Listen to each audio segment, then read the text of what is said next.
Hello friends, welcome to my channel smart home diary. மாத சம்பளம் வாங்குறவங்க முக்கால்வாசி பேருக்கு 1லேருந்து 5 தேதியில் கண்டிப்பாக சம்பளம் வந்துடும். ஆனால் வாங்கும்போது தான் அது காசாக தெரியும். வந்த கொஞ்ச நேரத்தில் அது எங்கே போகுதுன்னே தெரியாது. ஈபி பில்லு, வீட்டுக்கு மளிகை ஜாமான், கேஸு, வெஜிடபிளு அப்படி இப்படின்னு சொல்லிட்டு வர பணம் எல்லாமே கொஞ்ச நேரத்தில் கரைஞ்சிரும். இல்லை, நம்மளுக்கு 1% கூட நம்மளால் சேவ் பண்ண முடியாது. சம்பாதிக்கிற மாதிரி தான் இருக்குமே தவிர நம்மளால் ரூபா கூட சேமிக்க முடியாது. எவ்வளோ சம்பளம் வாங்கினாலும் அது கொஞ்ச நேரத்தில் நம்மள்ட்ட இருக்கவே இருக்காது. எல்லாமே கரைஞ்சி போயிடும். சரியான திட்டமிடல் இருந்தால் நம்மள்ட்ட இருக்கிற அமௌண்ட்டை நாமளும் கொஞ்சம் கொஞ்சமாக சேமிக்க முடியும். அது என்னன்னு சொல்லிட்டு இப்போ பார்க்கலாம். அதுக்கு முன்னாடி நம்ம சேனலை சப்ஸ்கிரைப் பண்ணாதவங்க ப்ளீஸ் சப்ஸ்கிரைப் பண்ணிக்கோங்க. லைக் பண்ணிவிட்டு உங்கள் ஃப்ரெண்ட்ஸ் அண்ட் ஃபேமிலிக்கு ஷேர் பண்ணிவிடுங்க. இந்த வீடியோவை ஸ்கிப் பண்ணாமல் பாருங்கள். அப்போ தான் நான் என்ன சொல்ல வரேன்னு உங்களுக்கு புரியும். வாங்க வீடியோக்குள்ளே போகலாம். எதுக்காக இந்த வீடியோ மேக் பண்ணியிருக்கேன் அப்படின்னு பார்த்தீங்கன்னா, எங்கள் பக்கத்து வீட்டு அக்கா அடிக்கடிக்கு அவங்க ஹஸ்பண்ட் கூட சண்டை போட்டுக்கிட்டே இருப்பாங்க. என்னடா இது சும்மா எனி டைம் சண்டை போட்டுக்கிட்டே இருக்காங்களேன்னு ஒரு நாள் அவங்கள்ட்ட கேட்டேன். ஏன்க்கா அடிக்கடிக்கு சண்டை போட்டுக்கிட்டே இருக்கீங்க அப்படின்னு சொல்லிட்டு. அவங்க தான் சொன்னாங்க, என்னம்மா சம்பாதிக்கிற காசு எடுத்துகிட்டு தர மாதிரி தான் இருக்குது. ஆனால் எப்படி செலவாகுதுன்னே தெரியல. சுத்தமாக காசே இருக்க மாட்டேங்குது. இப்போ பாரு, அவங்க ஒருத்தவங்களுக்கு காசு தரணும், அவங்க கேட்டு நிற்கிறாங்க, ரொம்ப கஷ்டமாக இருக்குது அப்படின்னு சொல்லிட்டு சொன்னாங்க. ஏன் என்னக்கா நல்லா தானே சம்பாதிக்கிறீங்க அப்படின்னு சொல்லிட்டு கேட்டேன். நல்லா சம்பாரிச்சாலும் எங்கம்மா, என் கையில் தான் எடுத்துகிட்டு கொடுக்குறாங்க. பட் என்னால் ரூபா கூட அதில் எடுத்து வைக்க முடியல. பாப்பாவுக்கு ரூபா கூட சேர்த்து வைக்க முடியல. ஆனால் செலவுகள் ஆகிட்டே தான் இருக்குது அப்படின்னு சொல்லிட்டு சொன்னாங்க. அப்போ நான் அவங்கள்ட்ட கேட்டேன், அக்கா நீங்கள் பட்ஜெட் போட்டு ஃபேமிலியை ரன் பண்ணுறீங்களா இல்லையா அப்படின்னு சொல்லிட்டு கேட்டேன். இல்லைம்மா, வர பணத்தை வச்சு அப்படியே என்னென்ன தேவைகள் இருக்கோ அப்பப்போ வாங்கிக்குவேன், அப்படியே மொத்தமாக தான் வச்சுருப்பேன் அப்படின்னு சொல்லிட்டு சொன்னாங்க. நீங்கள் பண்ணுறது பெரிய தப்பு. ஃபஸ்ட்டு அதை சரி பண்ணிக்கோங்க. உங்களுக்கு என்னென்ன தேவைகள் இருக்கோ அதெல்லாம் எழுதி வைங்க. உங்கள் சம்பளம் என்னன்னு சொல்லிட்டு அதை எழுதுங்க. வரவு செலவுகள் டெய்லி என்ன பண்ணுறீங்கன்னு அதை எழுதுங்க அப்படின்னு சொல்லிட்டு சொன்னேன். உங்களுக்கு என்னென்ன தேவைப்படுதோ அதெல்லாம் சொல்லுங்கள், நான் பட்ஜெட் போட்டு தரேன் அப்படின்னு சொல்லிட்டு சொன்னேன். அவங்க சொன்னாங்க. அதை வச்சு பட்ஜெட் நான் மேக் பண்ணியிருக்கேன். அதை வீடியோவாக இப்போ நான் எடுத்திருக்கேன். இது உங்களுக்கும் யூஸ்ஃபுல்லாக இருக்கும்னு நினைக்கிறேன். வாங்க பார்க்கலாம். அவங்களுக்கு சேலரின்னு பார்த்தீங்கன்னா 15,000. எனக்கு 15,000க்கு பட்ஜெட் போட்டு கொடுங்க அப்படின்னு சொல்லிட்டு சொன்னாங்க. அவங்களுக்கோசம் நான் இதை டிசைன் பண்ணியிருக்கேன். நீங்கள் உங்களுக்கு எது யூஸ்ஃபுல்லாக இருக்கும்னு நினைக்கிறேன். நீங்களும் ட்ரை பண்ணி பார்த்துட்டு கீழே கமெண்ட்டில் சொல்லுங்கள். வாங்க பார்க்கலாம். இந்த மெத்தடில் தான் அவங்களுக்கு நான் பட்ஜெட் போட்டு கொடுத்தேன். 50 + 30 + 20 இந்த மெத்தடில் தான் நான் போட்டு கொடுத்துருக்கேன். ஃபஸ்ட்டு என்னென்னு பார்த்தீங்கன்னா, நீட்ஸ் தேவைகள். தேவைகள் 50%. அதாவது அவங்களுடைய அமௌண்ட்டை படி பார்த்தீங்கன்னா 15,000க்கு 7,500 அடுத்தது வாண்ட் விருப்பங்கள் இருக்குல்ல, அதுக்கு 30% 4,500 அடுத்தது சேவிங்ஸ்க்கு 20% அது 3,000 இதுபடி நீங்கள் பிரித்து வச்சுக்கோங்க அப்படின்னு சொல்லிட்டு அவங்கள்ட்ட நான் சொன்னேன். நான் 3 மொய் கவர் எடுத்திருக்கேன். அதில் 3த்துலேயும் இப்போ நான் அந்த மெத்தட் சொன்னேன்ல, அதை தனித்தனியாக எழுதியிருக்கேன்.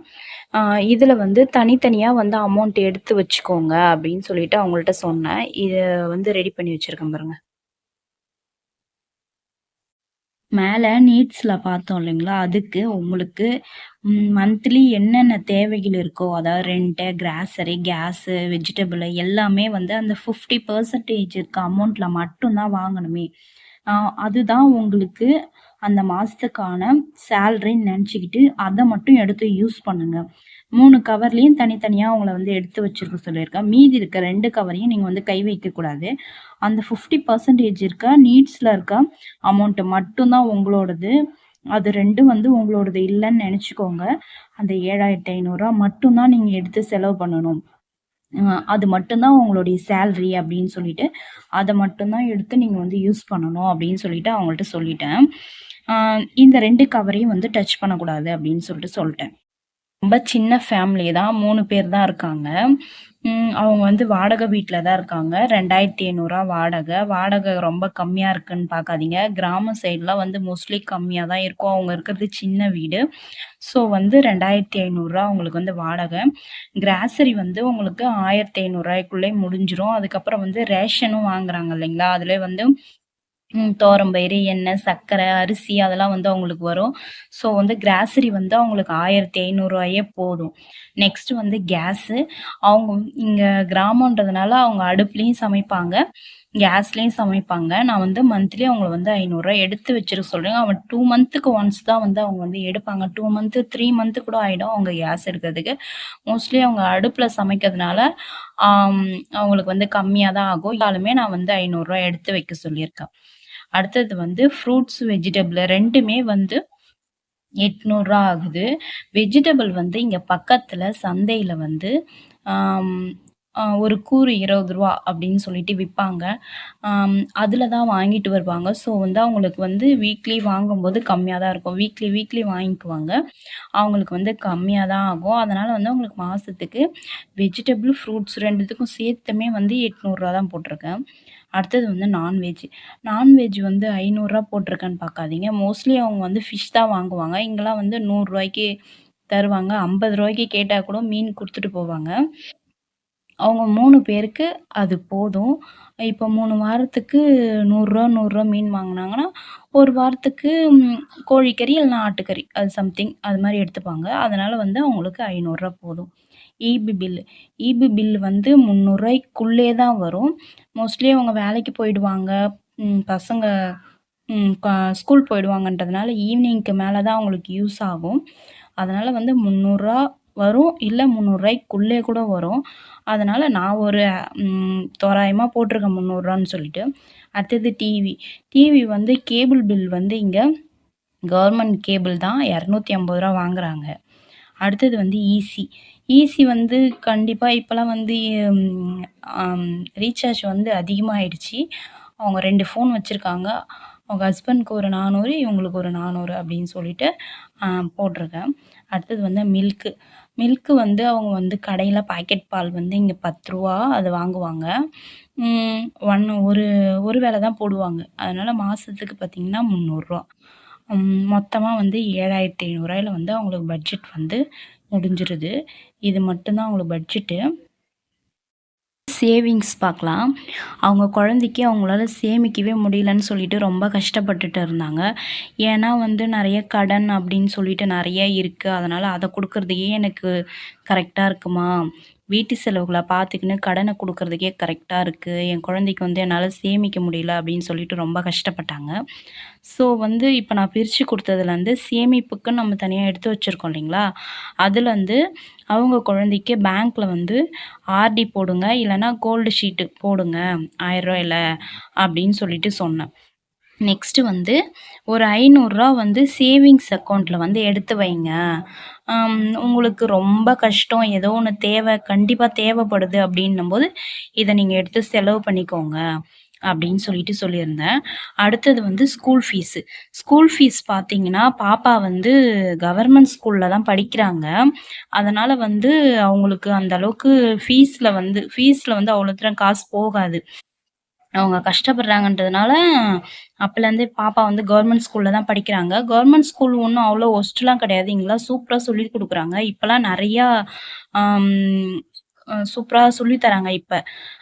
அது மாரி உங்களுக்கும் கஷ்டமா இருந்ததுன்னா, நீங்களும் கவர்மெண்ட் ஸ்கூல்ல சேர்த்து பசங்கள படிக்க வைங்க. காலையில ஃபுட்டு போடுறாங்க. மதியம் ஃபுட்டு தராங்க. ஸ்கூல்ல புக்கு, ட்ரெஸ் எல்லாமே தராங்க. பசங்களும் நல்லா படிக்கிறாங்க.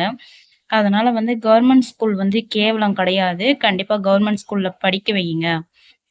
அடுத்தது நெக்ஸ்ட் வந்து ஆம் எமர்ஜென்சி ஃபண்டுக்கு வந்து ஒரு ரூ. 1000 எடுத்து வைங்க அப்படின்னு சொல்லிட்டு அவங்கள்ட்ட நான் சொல்லியிருந்தேன்.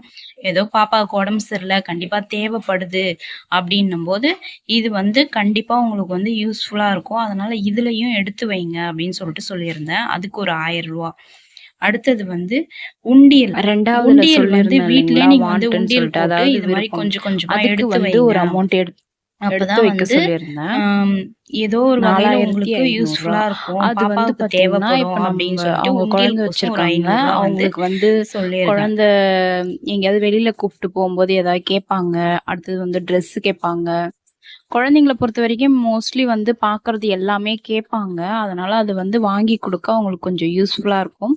இதுல வந்து ரூ. 4,500 இருக்கு. எல்லாத்தையுமே வந்து குழந்தைக்கு வந்து யூஸ் பண்ணிடாதீங்க. இதுல பாதி வந்து கடனுக்கு குடுக்கறதுக்கும் கொஞ்சம் யூஸ் பண்ணிக்கோங்க. ஏன்னா, உங்களுக்கு கடனும் இருக்கு. எல்லாத்தையுமே பார்க்கணும் அந்த காசுலன்னும்போது, ரூ.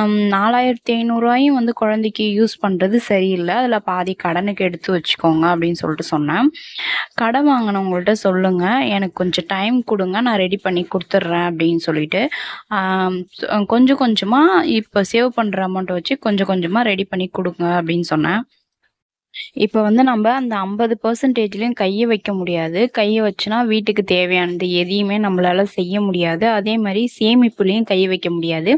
வேணும்னா சேமிப்புல வந்து பேங்க்ல போட சொன்னோம் இல்லைங்களா? ரூ. 500 போடுங்க அப்படின்னு சொல்லிட்டு, அதுல வேணும்னா ரொம்ப தேவை, எடுத்து தான் ஆவணும்னா, அத வேணா எடுத்து யூஸ் பண்ணிக்கலாம். மீதி இருக்கிறது எதையும் வந்து எடுக்க முடியாது. அதனால இ இது இந்த ரூ. 4,500 இருந்து தான் நம்ம வந்து எடுத்து கொஞ்சம் கொஞ்சமா கடனுக்கு குடுத்தாகணும்.